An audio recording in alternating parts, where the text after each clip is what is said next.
秘書長，呢一場新美蘭州嘅選舉啦，之所以全部人都睇住係咪？除咗係因為佐科之後嘅一場選舉，亦都係因為你作為火箭嘅民主行動黨嘅 No.1 第一號人物，你都親自落場去打呢場選區，而且你打嘅嗰個選區亦都係火箭所有選區入邊最危險嘅選區。你本來可以唔咁做㗎嘛，但點解你到最尾都係選擇做呢個咁危險嘅動作？身為領袖，你一定係要去衝嘅，你唔可以係當有危機、當有危險嘅時候要縮沙。雖然呢場選戰係非常之有風險，okay? 不過我覺得做得行動黨嘅秘書長，你必須要有啲吉士去面對。如果唔係，我唔襯得起行動黨秘書長呢個稱號。因為我哋從來都唔會避開挑戰嘅，由林吉祥嘅年代到我哋一路以嚟，就算係辛苦，就算係困難，我哋都要去搏嘅。因為呢個對唔係單止對行動黨，係對整個州政府同埋馬來西亞嘅日後嘅路係一個好大嘅影響嘅選戰。因為而家係好公開，國陣同埋國民係聯合起嚟。雖然佢哋係冇話我哋結盟，不過而家同結盟有咩分別咧？係冇咩大分別嘅。因為佢哋係議席嘅分配，我打個地方你冇嚟，你打個地方我唔去，大家交換選票。我個地方你嘅支持者支持我，你打個地方我嘅支持者，我嘅黨員會支持你。咁交換選票肯定佢係整合嘅選票，大家都知道。國陣同埋國盟、巫統同埋回教黨最大嘅支持力量喺邊度咧？都係馬拉選民。本來佢哋係幾十年嚟爭到頭崩額裂嘅，都係爭同一批嘅馬拉選民。咁而家係整合啦。咁整合佢哋嘅力量，肯定係覺得呢個就係最大嘅呢個 formula， 最容易可以得到勝利嘅。因為係如果係大部分嘅馬拉選民、大部分嘅巫統同埋回教黨嘅支持者都俾同一個候選人嘅同一個支持同埋票數，咁肯定佢哋嘅勝算係會比較高嘅。所以喺 China 亦都係產生呢個局面，就係一對一嘅方式。一對一嘅方式就係佢認為喺個選區有差唔多接近一半係馬拉選民。咁而家整合啦，咁咪係幫咗馬華嗰個勝算提高咗。雖然華人票佢哋知道佢哋唔會得到係大部分嘅支持，咁佢哋覺得我得到就算係細部分嘅支持，我有大力嘅呢個馬拉選民嘅支持，我就可以過關啦。因為你超過58%就算過關啦嘛。咁變咗喺咁嘅情況之下咧，如果喺呢個時間我係退縮，我唔去上陣，為咗保住自己個朵冇有咩牙齒，咁我就覺得我係拋棄咗黨，所以我係唔可以拋棄黨，唔可以拋棄深州行動黨喺呢個期間。OK。咁我哋亦都知道啊，如果我哋講希望喺深州今次嘅選舉，我哋唔輸得，肯定有幾百個理由，政治理由亦都有好多。但係如果站在深州人民嗰個立場，我係深州嘅人民，深州係我屋企，點解希望唔輸得？第一，過去幾年我哋都有啲政績俾大家睇，我哋唔係淨係要用一個比較係負面嘅方式嚟說服大家，或者有啲人話我哋恐嚇選民，我哋綁架選民。而家有啲人又講到好嚴重啊！你哋唔好綁架我哋啊，唔好用選票嚟綁架我哋啊，唔好用回教黨嚟壓我哋嚟恐嚇我哋。OK， 你 put aside 呢樣嘢，你唔講呢樣嘢。咁大家睇一睇我哋深州嘅發展，過去呢幾年係有正面嘅發展嘅。你無論係投資方面啦、工業方面啦，而家有好多嘅大型嘅工業區啦，同埋我哋嘅基本設施啦、人民嘅生活啦、我哋嘅福利政策啦。每一樣嘢都係逐步做緊嘅，雖然係話有可能係未睇到完美嘅結果，不過好多嘢係開始咗嘅，係因為2018有呢個政府嘅呢個代替，我哋希望上台成為政府。第一有好多嘅政策係開始咗嘅，例如我哋一啲福利政策，俾學堂嘅撥款，讀中包括讀中，包括批好多宗教保留地、神廟。印度廟，包括學堂嘅一啲保留地，呢啲都係因為目前嘅政府係能夠做到、能夠幫到嘅，同埋有好多嘅基本嘅設施，同埋好多嘅一啲新嘅發展，係已經係帶動緊嘅。例如剛才我亦都有提過，之前有提過啦，就係我身為交通部長，亦都有幫忙去推動我哋新嘅呢個火車站嘅發展啦，有個整合嘅一個Sunway集團落嚟大力嘅發展啦，令我哋成個希望喺帶俾芙蓉嘅一個新嘅面貌啦。有博樂新有新嘅港口要發展啦，工業區要發展啦。咁呢啲都係會幫助深州未來20-20年嚟更加多嘅就業嘅機會，同埋更加多嘅經濟嘅呢個幫助同埋發展。咁呢啲係已經係開始咗嘅，呢啲係有政績嘅，係有目共睹嘅，大家可以睇得到嘅，唔係話淨係紙上談兵講嘅嘢，係大家都睇到嘅。所以我哋希望深州市民係可以比希望聯盟更加長嘅時間。因為國陣係用幾十年嘅時間執政，長期執政咁幾十年，搞爛個攤子。係啦，你都知道以前深州有一個做咗20幾年嘅州務大臣，今日喺監獄入邊。以前嘅深州係好多時候有好多嘅嗰啲發展啊，大家都知道係邊個受益，係同埋係唔係一個好完整嘅一個發展嘅藍圖。所以今日我哋希望係帶到就係打好嘅基礎，有新嘅改變，有新嘅一個理念，就係我哋希望第一，州政府當有更加多嘅收入嘅時候，可以回饋於選民。所以我哋今日喺新美蘭州有好多嘅福利政策㗎。雖然個數目唔係好大，有啲人話嗰100-200蚊係啊，一個100-200蚊。不過我哋係每一個老人家都俾㗎，每一個長者70歲以上，每一年都俾封紅包嘅。係我嘅做法咧，係唔需要排隊，甚至乎有啲係嗰行動方便嘅，去到屋企為止。咁你話由佛州咁嘅收入咁多，都係俾200蚊啫。我哋深州假假地都有200蚊啦，係咪？雖然呢個唔係一個好大嘅錢，我唔可以用呢個話呢個好大好威水嘅事，唔係。不過係一個心意，係一個理念。係咩理念咧？就係回饋於人民，用之人民。呢個唔係嗰200蚊，嗰200蚊唔係好大的，而且確嘅200蚊，今日你話200蚊買到好多嘢咩？唔係買得好多嘢。不過係一個好重要嘅意義。甚至乎喺深州有啲政策，你係低收入嘅一群，結婚都有錢攞嘅。結婚都有500蚊嘅紅包錢嘅，不過只不過呢啲係有可能係有好多人唔知，或者有好多人都冇去申請等等。咁我哋仲有係例如我哋中央政府亦都有配合，我哋有一個新嘅公共巴士嘅服務。喺芙蓉你睇到好多呢啲粉紅色嘅巴士，粉紅巴士我哋做到嘅一個政策就係差唔多係免費㗎啦。除咗係有啲外籍人士或者係有啲係上班一族嘅，以一個好便宜嘅價錢賣嗰個月票30蚊一個月，其他嘅老人家又免費，學生又免費，呢個 OKU 又免費，長者又免費。咁學生由你1年級直到中學，搭巴士而家喺芙蓉係免費，深州係免費嘅，唔單止喺芙蓉，因為我哋嘅 Bus.Mine 咧係包括係跨我哋嘅一個線嘅。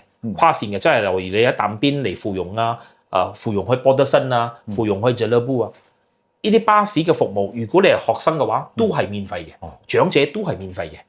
所以呢個係一個我哋呢幾年嚟不停帶動嘅一啲福利嘅政策。因為呢個亦的而且確肯定係同符合民主行動黨嘅呢個政治嘅立場嘅。因為我哋一路講嘅係社會民主主義嘛。社會民主主義就係要用社會嘅資源，用政府嘅資源幫助弱勢嘅一群，幫助更加多嘅人民。所以免費巴士呢個係一個好重要，我哋覺得係一個好重要嘅一個政績嚟嘅，係一個可以係代表我哋政治嘅理念同埋我哋治國治州嘅一個理念。所以俾老人家嗰200蚊係一個好重要嘅意義嚟嘅，唔係嗰200蚊嘅唔係嗰200蚊好大，只不過係講政府我哋管理好呢個州屬，我哋嘅資源，我哋嘅財富係回饋翻俾人民。所以呢個係一個希望大家睇到。因為呢種嘅福利同埋資源咧，唔係因為為咗政府為咗派而派嘛，係真係因為呢個政府理財有道，先至做出嚟呢個心意俾翻人民。係理財有道，係俾翻人民嗰個心意。最尾一個問題就係唔係關於陸兆福噶啦，係關於我哋新美蘭州原任嘅州務大臣度面，因為我哋可能好多人唔知道係北面嘅嗰個州選區是卡乜，其實喺芙蓉部下低嘅係，所以秘書長咧同北面其實有好多年嘅嗰個戰友嗰個連接。但係今次北面亦都移去一個非常之有啲挑戰性危險嘅選區去打啦。咁多年嘅合作，秘書長你同北面有啲咩嘢嘅感觸？你點睇佢呢個人？你有咩想同佢講咧？篤邊係一個好隨和嘅人，一個好隨和嘅人。咁我識佢嘅時候咧，我喺2008年識佢嘅。2008年嘅時候，我哋啱啱有突破啦。咁當年佢係打小金面，咁我就打攞北州議席。不過我國會唔係喺芙蓉，當時喺喇沙，所以2008年過後，大家都進入州議會啦。咁進入州議會嗰陣時，我仲係反對黨領袖，因為行動黨嘅議席比較多啦嘛。咁佢就係坐喺我隔離嘅，因為佢係公正黨嗰陣時候應該係得3個，我哋反對黨係得3個馬拉州議員，佢係其中一個啦。咁佢一路以嚟都係坐喺我嘅左手邊，喺我坐喺我隔離喺州議會入邊。咁肯定係好多嘅馬拉嘅課題啊，或者馬拉嘅議題啊，肯定係由佢講啦。不過我同佢合作咧就比較合作，深入比較合作係開始係2013年。2013年嗰陣時候，我就做咗芙蓉區國會議員。芙蓉區國會議員邵金燕係喺芙蓉入邊嘅。咁好多時候我哋嗰陣時仲係反對黨，仲係反對黨。不過我哋都要不停要搞活動啊，要貼近人民啊，要貼近馬拉選民啊。咁尤其是我嘅國會入邊個馬拉選民就係靠佢噶啦。咁佢就幫助我舉辦活動。咁我就帶，例如如果係新村嘅活動咧，我就同佢一齊入。咁我就幫助去貼近華裔選民。不過馬拉選民方面咧，尤其是我哋每一年哈利拉啊，都要搞啲貼近選民嘅活動啊，派波波冧屋啊，派呢個瓦庫瑪啊，去拜訪一啲比較辛苦嘅居民啊。咁呢啲嘢我哋都係一齊做嘅。咁我比較深刻印象咧，當年督面都係同我一樣，都係我哋大家都係冇咩家底嘅，都係冇咩資源嘅，大家都係清底嘅。咁大家我哋連司機都冇嘅，當時連司機都請唔起嘅，即係你各有各揸車，去揸佢自己嘅車，我揸我車。咁我哋當時咧要去派嘢嘅時候咧，車上都係載滿晒米㗎啦，載滿晒啲嗰啲物資㗎。咁佢嘅車，我當時我覺得我記得佢仲揸同好似係 Isora，咁佢就個車嘅後邊比較大啲，咁就裝滿晒啲嘢。咁我就揸同 CRV 咁樣，我哋就大家一齊。即係一齊會去做呢啲拜訪嘅工作，所以我哋係有經歷過呢個經驗。嗰幾年喺反對黨嗰10年喺反對黨，我哋大家一齊去努力，所以大家都係冇咩怨言嘅。甚至乎我識佢嘅太太，佢嘅太太都會一齊嚟幫助，一齊嚟做。所以大家係好隨和。咁佢亦都係一個好普通嘅家庭，一個好隨和嘅人。同埋係冇咩價值，呢個係我覺得督面嘅一個好重要嘅一個因素啦。其他我唔講啦，我唔攞嚟做比較啦。不過督面咧係的而且確比起其他嘅一啲或者做州務大臣嘅領袖咧，佢比較隨和，同埋比較係願意去貼近人民嘅。所以而且佢係冇咩價值，冇咩州務大臣嘅價值，呢個好重要啦。佢係州務大臣，你亦都係聯邦部長嘛？你哋響深州咧有乜嘢係大家一齊合作嘅項目？係你有啲印象嘅，或者你覺得好有意義？呢個芙蓉火車站就係一個好大嘅例子啦。咁我哋因為中央要合作，咁啊都要得到州政府嘅批准㗎嘛。咁啊你好多例如你攞批准啊，攞地方上嘅批准啊，咁佢都係俾好大嘅配合，好大嘅幫助。咁因為佢都想睇到個發展成功，咁就變咗我哋當佢係州務大臣，我係中央部長，咁大家合作梗係無間啦。咁我哋希望有乜嘢我打個電話俾佢就可以係解決，即係唔會好官方嘅。我同佢嘅交往有乜嘢唔啱嘅，大家見面傾咯，係咪？即係我又唔需要用佢個秘書嚟約，佢要見我，佢打電話俾我，又唔需要聯絡我秘書，大家係冇隔膜嘅。大家仲係好似好當年喺反對黨嗰個關係。有乜嘢咪打個電話咯，打個電話你就可以溝通。咁就變咗係我哋係冇咩官方，冇咩官僚嘅。所以我就變咗係呢樣嘢咧，就好大嘅，我覺得係好大好重要。同埋係大家合作得嚟咧，唔會有咩牙齒印，亦都唔會有咩心病。呢個比較重要咯。因為我覺得佢個背景啦，因為督面又或者有啲人新一代嘅選民都唔知道，或者好多人都唔知道，佢第一份工作咧，我唔記得佢或者係私人界啦。不過佢曾經係公務員，佢曾經喺邊個部門做過咧？反貪污局，佢係反貪污局做過嘅一個官員，一個唔係好高職位嘅官員。佢未做州員之前，佢係 BPR 嘅，嗰陣時仲未有 MACC。Badan Pencegahan Rasuah。所以佢係一個係反貪嘅一個官員。所以我覺得佢嘅人咧係好正直，同埋我睇佢嘅呢過去呢8年做州務大臣咧，你喺深州你係唔會聽到任何去有咩貪污腐敗啊，或者有咩去特登嘅嗰啲有咩坑頭啊 project 啊俾佢嗰啲身邊嘅人，好少，你聽幾乎係冇嘅。